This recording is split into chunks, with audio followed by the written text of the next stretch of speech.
Hello, everyone. Welcome to the next episode of Games, Guts, and Gore. Today, I am joined by the very talented Ken Sagoes. How are you doing today, Ken? I am doing well. Happy to be here, and thank you, and I applaud everybody who come in. That's great. And Ken, of course, you have fans from literally spanning many generations. Not only are you Kincaid in Nightmare, but I mean, you've been staying very busy and you've been staying on top with Yeah, horror comics. You've created your own horror comic, Socrates. So, I mean, you've been staying a very busy man. yes. If you wake up, you got to stay busy to keep waking up. So, There you go. I like that. So, Ken, the first question I always love to ask everyone is, what was your first introduction to horror? Alfred Hitchcock, The Birds. That's why, in so many ways, in this short film I'm doing, that I put a little of his flair in there. So, I like that. and I I also like. had the pleasure of meeting him his last year before he Wow. transitioned. So.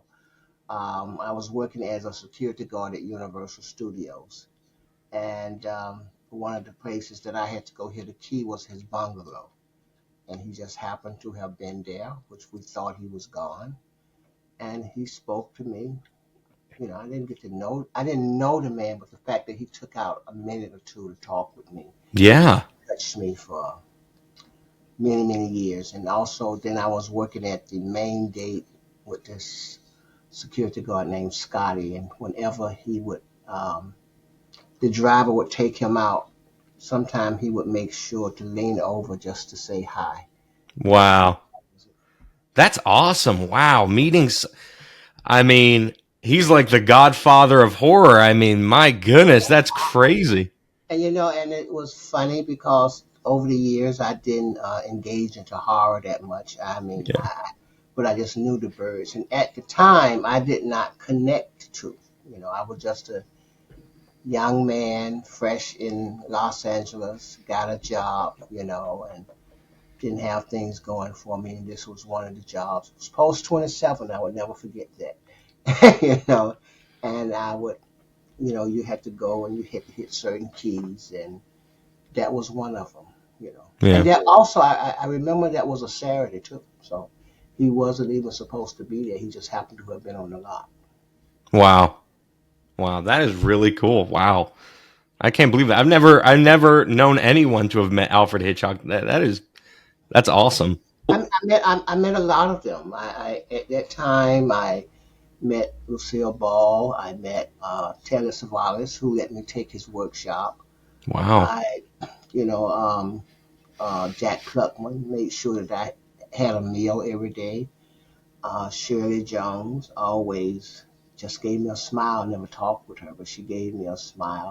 Joan Rivers saved my job, so I have to give her credit, and that's why I met one of the top producers in the business, Mr. Charles Floyd Johnson, all at Universal Studios. So it was a great. I met Mr. Red Fox, um, Richard Pryor.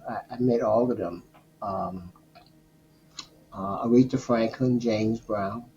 I had a chance to meet them, though it wasn't any hangout buddy systems. They took time to talk with me, and I feel that it was a gift and it was a baton to pass Yeah. something on. So that's why I work so diligently to give back and to make sure that I can pass something on that was passed from me. That's awesome. That's really awesome. That's a really nice sentiment too. Wow. I mean, you've met a lot of the greats. I mean, that's awesome. Been able to work with some of the greats too. Yeah. Um, and Marlon Brando allowed me to take his workshop. So if I seem like I'm throwing names out here, I am. But it's because I want people to know my journey, and I want them Yeah. to know the journey that I have made to be where I am, and that Yeah. I didn't do it by myself. And I give homage to my community, to my high school alumni. I do that because at the end of the day, everybody is just a big family. And Yeah. Was lucky enough to stumble into one of the best families I didn't know exist, which was the horror community. Yeah, yeah. Very loyal families. Yes, very loyal family. So, what was the moment where you were like, all right, the entertainment industry is for me? What made you know you wanted to join the entertainment industry? My mom said when I was born, I came out acting a fool. I can't say I can say what was the moment. I can say growing up where I grew up was there was a we was poor, didn't have much, but my parents, my mother and grandmother and grandfather, they didn't allow me to feel that we didn't have much. I guess because of their love that they gave me. So I knew we didn't have much, but it Yeah. didn't feel like that. So, but I used to want to make people laugh. My grandmother, who I sometimes would see a sadness on her face, I used to do things to make her laugh. So, and I did. So I knew then that when I was in elementary school, we used to do these little things on the stage. Pantomiming is what they called it then. They call it Hmm. lip singing, syncing now, I guess. But Yeah. um, and that's when I knew I enjoyed myself being on the stage, and I loved it. That's awesome. That's awesome that it was kind of like something inherently with you. That's cool. So, along with being an actor, you're also a writer as well. I mean, you have a long list of screenplays and just plays in general you've written. You're also a former staff writer for Paramount Television. What about the writing process did you enjoy, and how gratifying is it to see what you write down on the paper come to life? But writing was my in the industry when I first came to California. Writing was my cocaine. So Yeah, I didn't get into drugs. I wasn't a big party person, so I would go home and write. And writing came along when I was a kid in the country because we stayed so far away from people yeah, that but nature became my friend. Animals became my friend. Watching nature and observing nature yeah, along the way and talking to my grandfather. So, and I remember writing my first little play. It was something script, I guess. It was called The Little Boat That Could. I used to go up to this lake and make them little paper boats. yeah, yeah, And I put one in there, and on the side of the lake there was a beginning of a creek, and that creek was closer to our house. So about a few days later, I can't say when, I was down there, um, and my little boat came by, because at the time when we made it, um, the little plastic that you get your clothes when you yeah, go to the lake. That's what I wrapped around it, because I yeah, wanted to stay float. And I saw it go by, and I always said that, hey, that boat was taking trips that I could probably see stuff I would never see. And yeah. that was That that is was my crazy. first Wow, that was my first little thing that I wrote about. that's super cool. Wow. So wow, it really just lasted. That's crazy. Wow. So as well as acting in movies and television, you were also a stage actor as well. What is like the difference there? I mean, having a live audience, what are the pros and cons to That's your stage best acting compared to that's your film? best training stage. Really? Because I also did stand up for a brief time. Really? Yeah, I did the Apollo. I did the Apollo, and I didn't, not the boo section. I never got booed, but I did the Apollo on a bet. On a bet, someone bet me I wouldn't do it, and I did it. And I went on to open up for Patti LaBelle when we was doing Showtime at the Apollo. So I worked with that. That's hard. That's truly hard. I can imagine. Oh my god. So and so I just believed in dabbling in everything. I just Yeah. wanted to do it. I was never a big social person, but I was an individual. And when I was in the company of people, I enjoyed being with them. I think my problem is I like to party, I don't like getting ready going to the party. But once I'm there, Yeah. I enjoy the party. That's cool. I like that. I think that's interesting that you say you're not a social person. I mean, most actors I meet are very much, or at least they come across as very social people. That's interesting. I think I would be much further in life if I was a big social person, if I was a big network person. I'm trying now in my old age. I wish I had, did what I'm doing now back then. Because I also think that I lost a lot of opportunities. I You see. know, Well, at least you stay true to yourself. that's the key in living life. You touched on it a little bit earlier.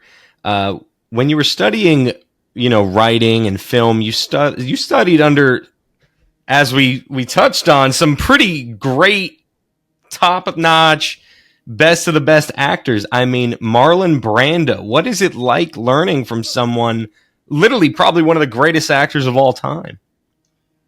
It was after you get over the fact that you're in a class that he's teaching, and Yeah. it was called Lying for Living, because he always felt that acting was just lying. You know. So it was called Lying for Living, and it was a great thing. What I liked about his class is that he talked about things that he wanted to play. You got to go inside of yourself to play those characters. And Yeah. he talked about him wanting to play, he had this fantasy of playing this old English white woman.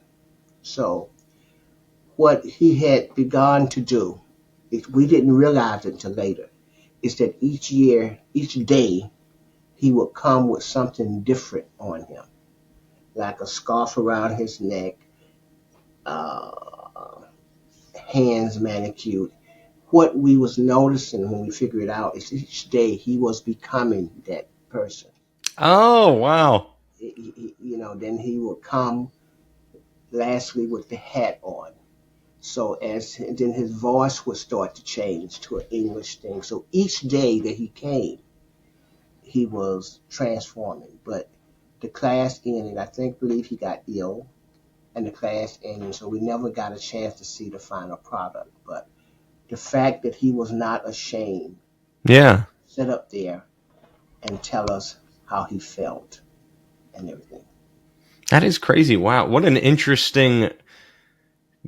I mean, I can imagine being a student in that scenario. I mean, people I think wish. I mean, I know a lot of people wish they had the opportunity to, even if it wasn't as someone as successful or well known as someone like Marlon Brando, but like have a teacher that would immerse themselves and project forth. It's quite inspiring. I think that's really cool. I think one of the things that I got out of class that what really, really made me learn a lot is that we all could write our scene, present a scene. So I had written a scene where this KKK member had a son that needed a kidney, and the only kidneys that matched was a black person. Mm, yeah. And the black guy offered his kidneys of his son to his son. And so what Marlon Brando did is made me play the white person Oh. and made the white guy play the black person. So we had to come back in the next day, and I had to be the white bigot, and he had to be the emotional black man, or the sensitive, caring black man. And it was like quiet in that room because of what he made us do.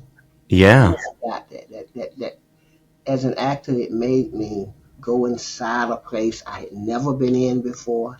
It made me think. And even though I wrote the scenario, I was going, I never thought that it would be in reverse, that I would have to be up there in front of Yeah, Mr. of course. Marlon Brando and do that. Wow. I mean, that's pretty profound stuff. I mean, wow. Wow. I'm almost speechless with that. Wow. That's crazy. Because you That see, the reason that story worked for me is yeah. because I grew up in that era where I saw my parents experienced that. So I knew that world, Yeah, of course. but I didn't know the KKK world. No, no. So that inspired me to really act. Yeah, I mean, oh my God. Especially at the time, like you said, I mean, so relevant. I mean, a lot of people like, I mean, that personal, experience and attachment to that, I mean, to that horrible, horrible times. I mean, that's great. Wow. That's nuts. Honestly, that's nuts.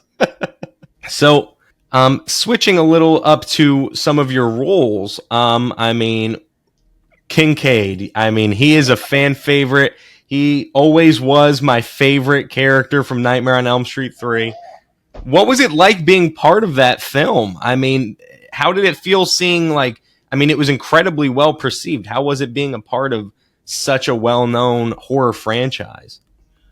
I didn't know what it meant when I was doing it because I had never seen Nightmare on Elm Street. I hadn't even heard of Nightmare on Elm Street Oh, wow.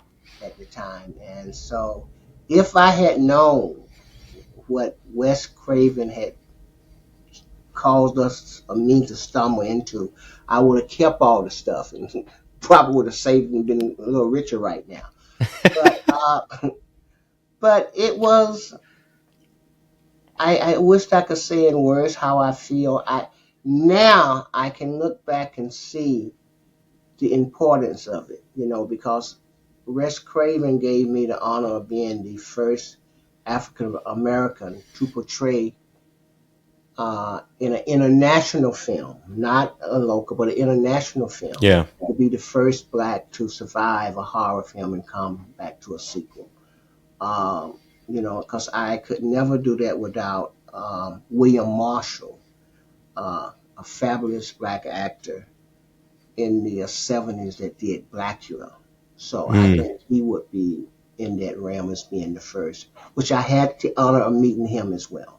wow. And so, but I did not know the type of shoes that I was stepping in. I did not know what it meant to so many people. And I mean, I would get email and messages from all over the world, literally. I Yeah. have even gotten a message from someone in Russia. Wow. That was back in the 80s, but just a little, I got drawings. I think I still have some of the drawings Wow. of what was sent to me. That's super cool. I mean, that's as international as it gets, especially Russia in the 80s. I mean, wow. In Taiwan, there was a little Kincaid fan club. So Wow. That's cool. I did not know of the magnitude of what Kincaid represented. Yeah. And I think one of the reasons that Kincaid was one of the popular characters is because Kincaid dreamed that what he wanted was something that was natural. It was something that we all could get. He didn't like the Wizard Master. He wanted magic or something like that. Yeah. But Kincaid was something that if you work hard, Yeah. if you go out there and work out there, you can build your muscles up. So that's what Kincaid wanted. And plus, he could talk shit. So he could talk shit. And that, Everyone's gotta love that. yeah, I and mean, that, man. and I came from being in the streets. I wasn't a part of the streets, but being in the streets where we could join, we would talk about it. We would have these little things talking about your mama this, your mama that. Hmm. So that's why Kincaid knew how to play some of those lines so well. Yeah. And plus, Chuck Russell, the director, gave me the license to say some of the words the way a black guy would say them. And I think that's what helped Kincaid. Because That's originally, cool. Kincaid was white. He wasn't black. Really? Really. Wow. I mean, that's insane. I mean, what a drastic difference. That almost seems crazy. I mean, I feel like the movie would be like very different. I mean, it would have, I feel like, a different feeling. And I mean, like, Kincaid is technically not the main character, but I mean, his role on the whole film is pretty profound. I mean, wow. Yeah, I think all of us, and the one thing about Dream Warriors is that I give credit to Chuck Russell, is that once we was cast, he had a couple of parties where we all got together and we got to know each other and everything. So, and then one of the first things that we filmed was the scene in the room where we was all going crazy and sitting around there, and I'm saying, "You sit down. Nobody gonna touch me." No, all that. That was Yeah. the first thing that we did. So we had invested in each other's friendship. So we wasn't just actors that came that day and sat down and did it. We was actors who had been friends outside of that. So that made us love each other. That's cool. Yeah. That's really cool. Wow. Wonderful elements that help, I believe, that enhanced the Dream Warriors to be friends. Yeah. You do feel it. You feel that camaraderie. And I think a lot of horror films sometimes suffer in that sense where like the friendships feel quite superficial and quite basic, if that makes sense. That's cool. And I mean, I think it makes perfect sense with what you just said, how you guys really befriended each other beforehand. I think you can Yeah. feel that in the film. Yeah. And we're friends today. Yeah. That's the thing is we get together today. Sometimes it's just like we saw each other last week or not too long ago. So we're still friends today. That's awesome. That's awesome. Literally friendship that has lasted the test of time. That's really cool. So, what was the casting process like for the film? Everybody asks me that. The casting process, I don't know if you know, but when they send out, they're looking for actors. There used to be something, I think it still is, called a breakdown. And they were, casting directors would send out what they're looking for. And for Ken Cade, the look that they was looking for, that wasn't me. They were looking for a thin waist guy, and all this here, and it wasn't me. But my agent at the time he wanted me to meet this casting director.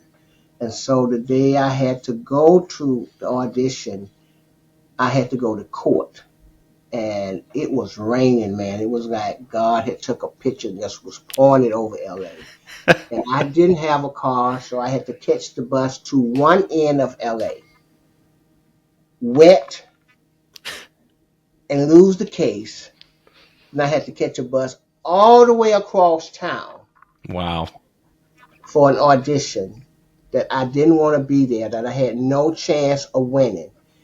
And so I had figured out if I get there like at 4 o'clock and I go up and do the audition, because my audition, let's say it was at 4:15, I get there at 4 o'clock, that I get the audition, I can catch that bus that's coming out, which is like 4:15. I get there the hour behind. So I had an attitude. So to fast forward, by the time I got into the audition, I literally had a real, original, new attitude. So, and I didn't give a, excuse my French, fuck whether I got the role or not. Yeah. So I just told the director that a black person wouldn't say this shit. So he should read it like you would say it. So I did, and I threw a little curse words in there. So I cussed. I went home. He said, "Thank you." I went home. And by the time I got home, my agent had been calling like every 5 minutes. And I answered the phone. He said, "What the hell did you do?" I said, "David, I told you not, I didn't want to go and not to send me." And he said, "They loved you. You got it." Wow. So that's how I got it. Because all those guys was out there, they fit the role. They had that Superman body, had that body, and most of them had on wife beaters. Mm. I was like wet with a big T-shirt and jacket on. Wow. I looked like I was, 2 steps from being home. I just wasn't dressed to roll. I didn't care. I didn't even bring a picture and resume that day. I remember. Wow. Wow. Well, whatever you did, you must have struck a chord with the casting director. So those actors who out there that didn't work on the next audition. Yeah. Yeah. So Seriously. That's crazy. Wow. Wow. So, how did it feel returning to the franchise back for Nightmare 4? I mean, like you oh mentioned, it's pretty crazy because as the stereotype goes, a lot of the time if a black actor was included, they tended to be killed off, quite quickly. I mean, you survived and you were back. I mean, how was that? I always say that they forgot to kill my ass. They said, "Oh shit, we made a mistake. The black guy lived." So I feel great. I mean, what can you say? For Nightmare Part 4, they didn't have a script. So when Rodney and I went in to meet the director, and that was because that was during the writer's strike. So there Mm, wasn't a script and everything. And I believe we may have been in there a little longer if Patricia Arquette would have come back, but she had decided, for good reasons, not to come back. So what they did, I believe, as a writer, is that they wanted to get rid of the old and bring in the new. So because of that, we was eliminated early in the film. So I used to tell people that was during my stand-up years that if you want to come see me and you come to the movies, go straight to the movie. Don't get no popcorn, don't get no drink. Take your ass straight in the movie and sit down. Because by the time I get killed, you'll have time to go back out there and get something to drink and see the whole movie. so you feel like you would have lived longer if Patricia Arquette would have come I believe back? so. I believe so. Yeah, I believe so. yeah, But that's interesting. don't. But I also have to say, Tuesday Night came and did a phenomenal job. A Yeah, phenomenal job. It was when Tuesday Night came in and took over that role. She didn't skip a beat. She was an actress that reached out to us the minute we walked on the set, and she made that role her role. yeah, So we was in very good company, very good company. yeah. That's awesome. Did you feel the conclusion to Kincaid was satisfying to you, or not really? I don't know what you mean by that. What satisfying? Like, were you okay with that being the end of like his character arc in a sense? There was rumors. I don't know how true it was, but there was rumors. If you notice, my last words to Freddie was, "I'll see you in hell," and he said, "Tell him Freddie sent you." There was a rumor that Kincaid was going to be trapped in limbo, and he was going to come back and fight Freddie. So I don't know if that's true or not. I know that I wished I could have stayed and lived longer. I do know that the last day, Robert England and I, it was really surreal of how that moment was because Robert he's a teacher, he's a Yeah. big brother, he was a leader on that set, and he made sure that we was always comfortable. And so, in a sense, there was some sadness, mainly because it was my last check. But That's cool that Robert England was so like you said, a leader and and he's ensuring getting. everyone was And by the comfortable way, on I set. don't know if you know this yet. He's going to get his star on the Hollywood Walk of Fame. I saw that. I Yeah, saw that. I thought that was so cool. so deserving, and I plan to be there. So everybody, he's going to get his well-deserved overlooked star. Yeah. That really is cool because so often are especially horror as a genre and the horror actors and the horror directors are overlooked in these things Yes, very often. I mean, almost every time, and it's a real shame. So, I mean, I was glad to see him get that recognition he so rightly deserves. It's really right. cool. So, before your role in Nightmare on Elm Street, you had a role in an episode of The Twilight Zone in an episode called But Can She Type? You played a workman in it. What was it like being part of such an iconic franchise? I mean, it literally held the intrigue of whole generations. And were you a fan of the original series? Yes, yes, yes. It was again.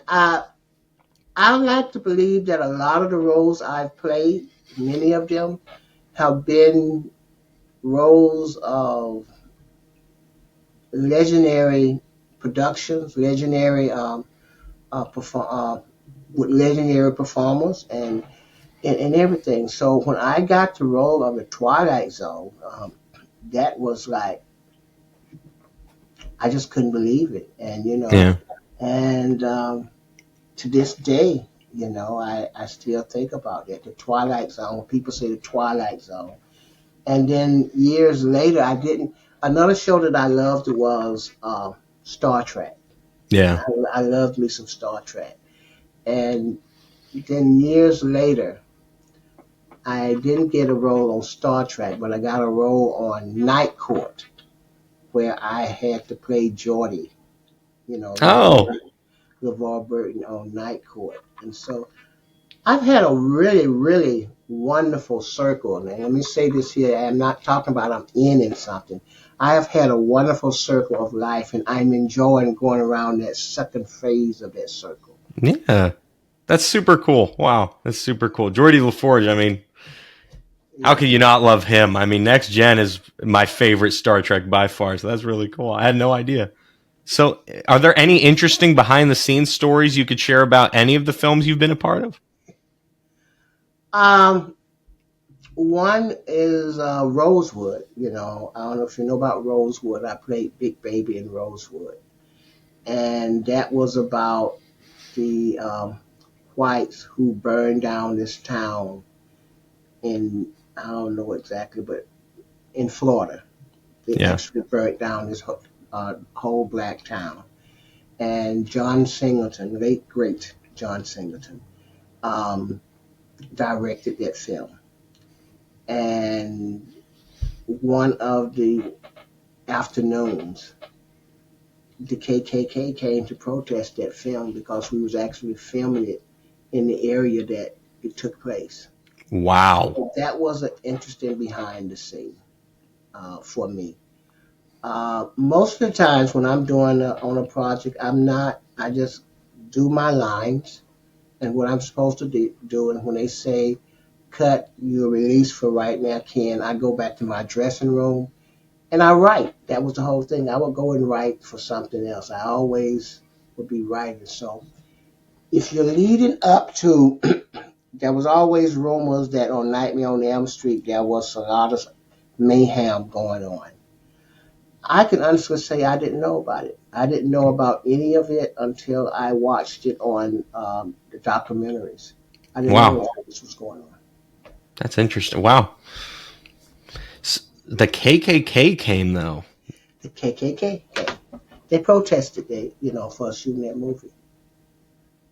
What year was that? When did we shoot? Whenever Rosewood came out, I want to say it was like 94, 93, or something like that. Wow. Wow. That's unreal. Oh my God. So, segueing a little bit, addressing the game's guts, a game part of Game's Guts and Gore. Did you ever play video games? I could never win, so I wouldn't get it and I wouldn't get into them. I didn't play for them. However, I was in Canada last year for a film festival. I mean a comic festival, and they had a game that featured Kincaid there. Really? You know? And I've seen it, and I played it, and I lost that one too. I couldn't win in that one too. So, uh, but I've seen them. I've seen little games that they have on internet and stuff. I've seen them, but I wasn't a big fan. I used to do that thing. Was it Pokemon? You hit this block, it goes up and do that. I could play that, but I wasn't. I don't know. I used to like it was like tennis. I used to play. Yeah. Yeah, I think that's Pong.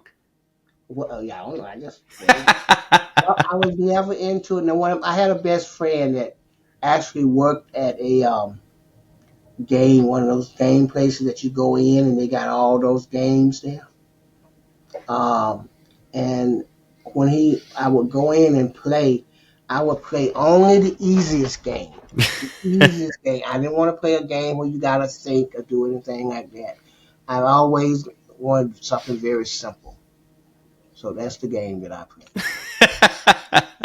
Something very simple. I don't want to think. You know. That's funny, man. That's funny.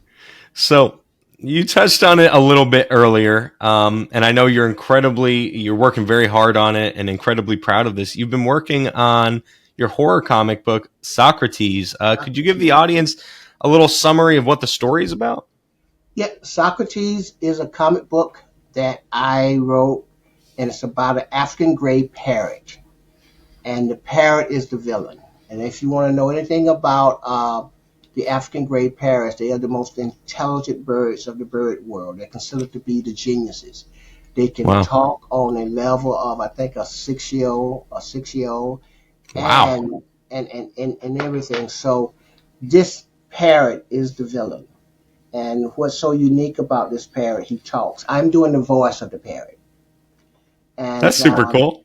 yes, doing the voice of the parrot. And the parrot, when he gets angry at you, his claws, his talons grow like Freddy Krueger's. Eyes turn red like Blackula.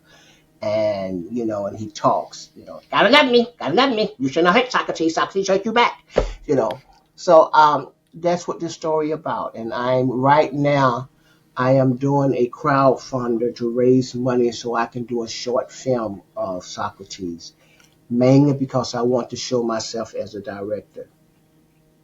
And I'm doing it with an old school flavor, I like that. because I think the 80s and back, the horror films was different. They had a flavor to them. So I'm doing this. I want to do that flavor, and I also want to use some of the things that made Dream Warriors work. So I got the young actors and paired them with the seasoned actors, I like and that. so that's where I'm going to do now. So I know the remedy, a little of the remedy, and I promise you're going to enjoy this. So what I need is support. I have a crowdfunder where I'm needing people to help me get this made because I'm going to use CGI, and as you know, CGI is expensive. We have even found a real African gray parrot that we're training to do the role. Because, like I said, I don't want it to look like I got my hand up some bird's ass talking. I want to be a real bird. And we're training this bird to take on this role. And it got everything balled up in one.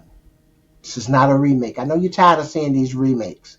So it's Yes. Socrates. And if you can go to the crowdfunding, Socrates, the short film, and just make a contribution. I have some wonderful perks on there, from T-shirts to the comic book. You can buy the comic book. Everything is on there. And if not, just make a donation. I don't care how small it is. I need to make a minimum of 60 grand to do this short film. If I can get 60,000 people to just give me $1, we can make this film. Please don't feel that I don't have the money, that I have to send a bunch of money. No, you don't. I'm just trying to get this. And I'm reaching out to my horror film family, my lawyer horror film family. Help me with the money to make this project be made.